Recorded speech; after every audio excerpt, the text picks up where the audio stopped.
Left side OMR, right side ECR. நடுவுல உங்க Stepstone Secret Plots. Beach Resort Plots, just 24 lakhs onwards. Call 96268 99268. இவர்கள் கட்சி நடத்தவே தெரியல. இப்போ திமுகவோ அதிமுகவோ காங்கிரஸோ டெய்லி தொண்டர்கள் வருவாங்க, தலைவர் வருவாங்க, போவாங்க. இங்கே எங்கே பனையூரில் இங்கே தான் எதுவுமே நடக்காது. இந்த விருப்ப மனுலாம் கொடுக்குறாங்களே, அந்த விருப்ப மனுல அப்படி என்ன தான் சார்? உன் பெயர் விலாசம் சொல்லு, சிறை சென்ற அனுபவம் உண்டா? ஆமாம் சார், 3 தடவை பிளாக் டிக்கெட் மாட்டிங்க. பிளாக் டிக்கெட் யார் எந்த படத்துக்கு? இதுதான் குருவி, புறா, எறா, சுறா, அந்த மாதிரி தான் சொல்லணும். 100 ரூபா படிவன்னு போட்டு ஊரில் இருக்கிற எல்லாரையும் வர வச்சுக்கிறாங்க. ஒரு 8000 10,000 பேர் அங்கே இருக்கிறான். பொறிக்கடலை வாங்குற மாதிரி வாங்கினுறாங்க. 100 ரூபா ஃபார்ம் கொடுக்கும்போது தான் 10,000 ரூபா கொடுக்கணும். ஆனால் 500 5 ஃபார்ம் கொடு. ஏய் சினிமா டிக்கெட்டாடா வாங்குறேன்?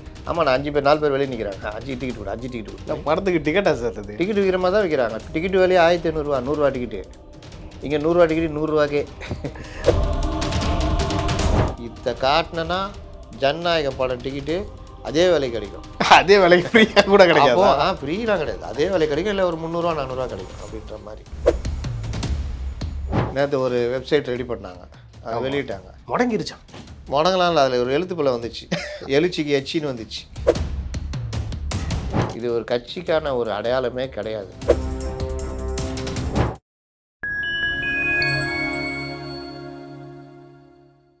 ஃபைன் டைம் நேயர்களுக்கு வணக்கம். இன்று நம்மோடு இணைந்திருப்பவர் மூத்த பத்திரிகையாளர் திரு அப்துல் முத்தலீஃப் அவர்கள். சார் வணக்கம். வணக்கம். தாவேகா சார்பில் விருப்ப மனுலாம் கொடுத்துட்டு இருக்காங்க சார். அது ஓகே, அது ஒரு பக்கம் கொடுக்கட்டும்.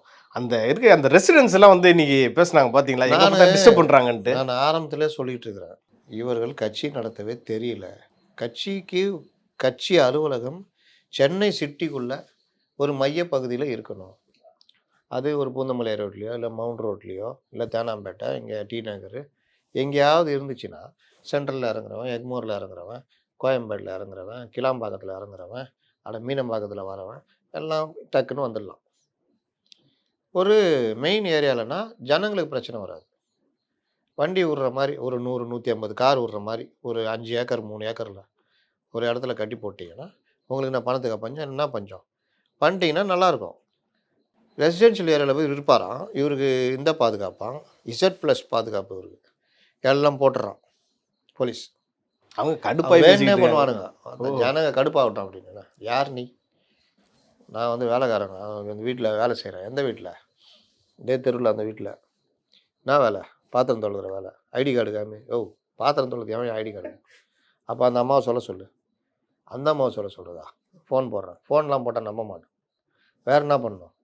அந்த அம்மா வர சொல்லு.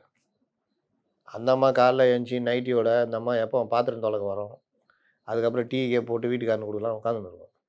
ஏம்மா நான் தான் பேசுகிறேன், என்ன வேலைக்கு லீவா?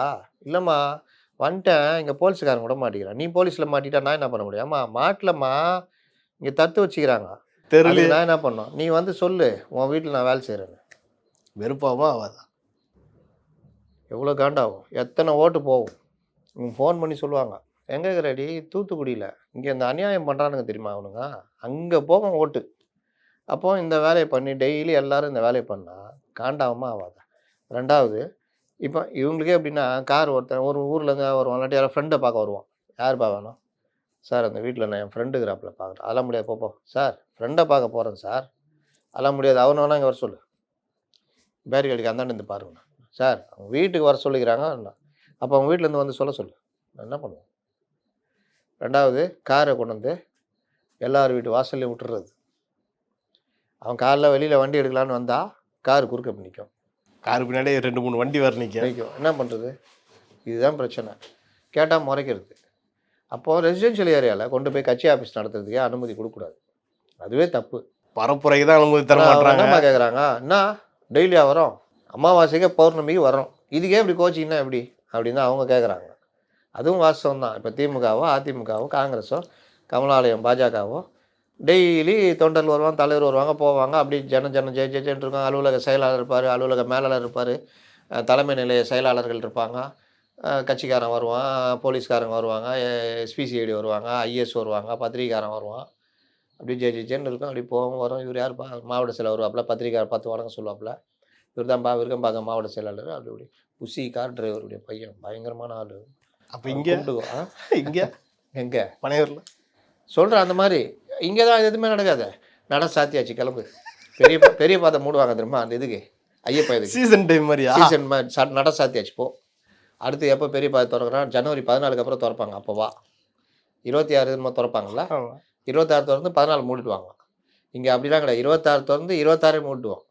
அப்புறம் அதோடு ஜனவரி 3ஆம் தேதி திறந்து அன்றைக்கே மூடிடுவோம்.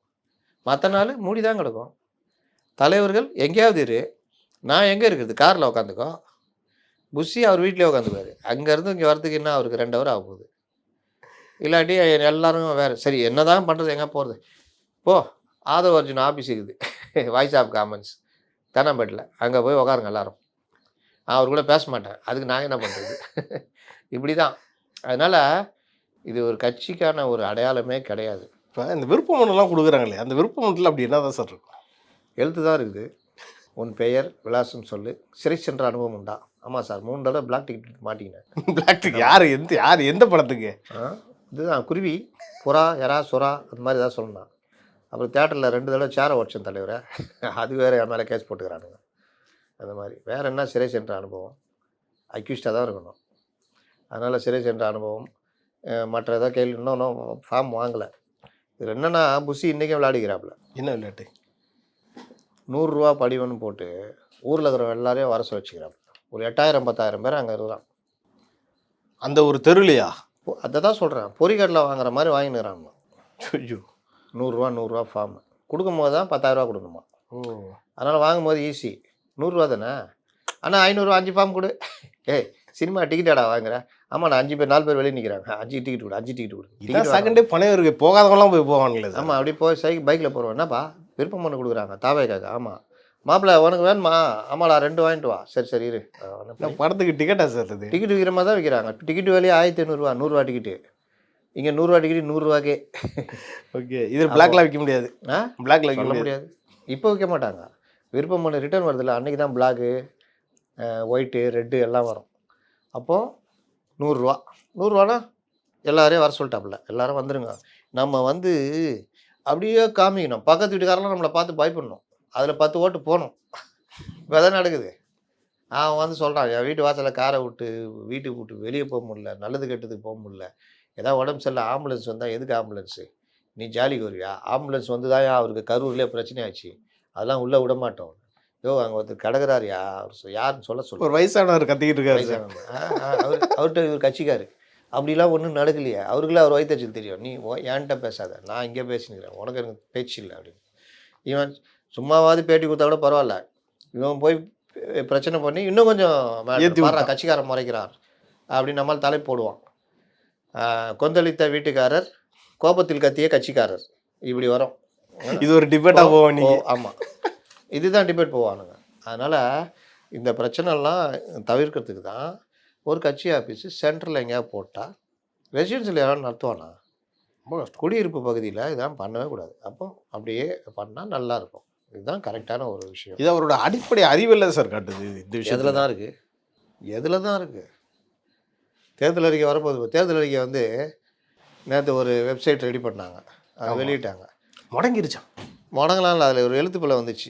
எழுச்சிக்கு எச்சின்னு வந்துச்சு, எச்சி தமிழகன்னு. அதை எவனா ஸ்க்ரீன்ஷாட் எடுத்து போட்டானா? முடங்கிருச்சுட்டாங்களா? அதை பார்த்து ஸ்க்ரீன்ஷாட் எடுத்துட்டோம். இருந்தாலும் சரி, அது இதெல்லாம் சும்மா நோண்டக்கூடாது ப்ரோன்னுவாங்க. இதெல்லாமா போடணும். அதனால் இது அப்புறமா இவங்க அதாகிடுச்சு இதாகிடுச்சு எல்லாம் திருத்துறாங்களாம். அதனால் முடங்கிச்சின்னு இவங்க சொல்லும்போது நான் ஓப்பன் பண்ணுறேன், ஓப்பன் ஆகுது. அதுக்கப்புறம் பண்ணி மாற்றி போட்டு மக்கள்கிட்ட போய் கேட்குறாங்க, என்ன வேணும் சொல்லுங்கள் அப்படின்னு. என்ன வேணும் சொல்லுங்கன்னா, இந்த பசங்க தான் இருக்காங்கல்ல, இவங்களே எதாவது கேட்பாங்க. தலைவர் படத்துக்கு டிக்கெட்டு அதே வேலையில் வேணும்னு போடுவோம். ஏற்கனவே ஒரு அறிக்கை வந்துச்சு, ஞாபகம் இருக்கா சார்? 2-3 மாதத்துக்கு முன்னாடி. அப்படியே கொலோக்கியல் தமிழ்லையே அது மாதிரியா? உங்களை கண்டுக்கினேன், போய்கினேன், வந்துக்கினேன், அது போட்டோம். நான் என்னையா அது இப்படி பேசுனா அதுக்கப்புறம் அறிக்கை சரியாயிடுச்சு. இந்த மாதிரிலாம் பாடுபட வேண்டியதாக இது இவங்களுக்காக. அதனால் தேர்தல் அறிக்கையை ரெடி பண்ணுகிறாங்க. விருப்பம் மனு 234 தொகுதிக்கு 5000 பேர் வாங்கினா வருது, குறைஞ்சது 5000ன்ற. இல்லை, இன்னைக்கு நைட் ஆச்சவங்களாம் வீட்டுக்கு போவாங்களான்னு தெரியல, அங்கேயே கிடப்பாங்க. டிக்கெட் வாங்க தான் நினச்சினுக்கிறேன். இது சொல்லியிருப்பாரு, இது வாங்கினா இதை காட்டினா ஜனநாயகம் படம் டிக்கெட்டு அதே விலை கிடைக்கும். அதே விலைக்கு ஃப்ரீயாக கூட கிடைக்கும்.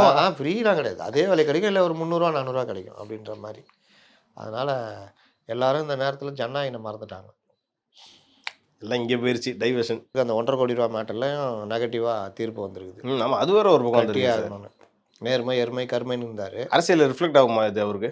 இதை வச்சு பேசுவாங்கள்ல, 15 கோடி ரூபா மறைச்சிங்கன்னு கேட்பாங்கல்ல. மேல்முறையீடு வேற போக போகிறாங்க. மேல்முறையீடு எத்தனை முறையீடு போனாலும் இது வந்து சட்ட ரீதியாக பார்க்கும் பொழுது 15 கோடி ரூபா வரி ஏய்ப்பு, அதாவது வருமானத்தை கணக்கில் காட்டாதது, அதுக்கு ஃபைனு 5 கோடி ரூபா அதை போட்டுறாங்க போல். 1.5 5 அப்புறம் போய் இவங்க 1.5 ஆக்குனாங்க. அந்த 1.5 கட்டாமல் இவ்வளோ தூரம் இழுக்கிறாரு. இது இவருக்கு அது இதாகுமேன்ற பற்றி அவர் கவலையே இல்லை. மறுபடியும் அதை பேசு பொருளாக்குறாரு. ஏற்கனவே இந்த ரோல்ஸ் ராய்ஸ் காரில் கூட இந்த பிரச்சனை வந்துச்சுன்னு நினைக்கிறேன். அதுலேயும் கமெண்ட்ஸ் வந்தது, வரி கட்ட மாட்டேன்னு வந்தது. அதில் எஸ்எம் சுப்பிரமணியம் நினைக்கிறேன் ஜட்ஜி போட்டு வச்சு வெளுத்து விட்டார். நீ நான் சினிமா ஹீரோனா எல்லாத்துக்கும் பண்ணுமா அப்படின்னு. அப்புறம் அந்த கமெண்ட்ஸை நீக்க சொல்லி போனாங்க. ஆமாம், இந்த மாதிரிலாம் கூத்தெல்லாம் நடந்தது. பொறுத்து இருந்து பார்ப்போம் சார். எலெக்ஷனில் வந்து திரு விஜய் அவர்கள் எப்படி வெற்றி பெறாரா தோல்வி பெறாரான்ட்டு. நாட்டா அரசியல் பற்றி இன்றைக்கி நம்ம நிறைய பேசணும். இது குறித்து அடுத்தடுத்த நிகழ்ச்சிகள் இன்னும் நம்ம டீட்டெயிலாக பேசலாம் சார். நன்றி.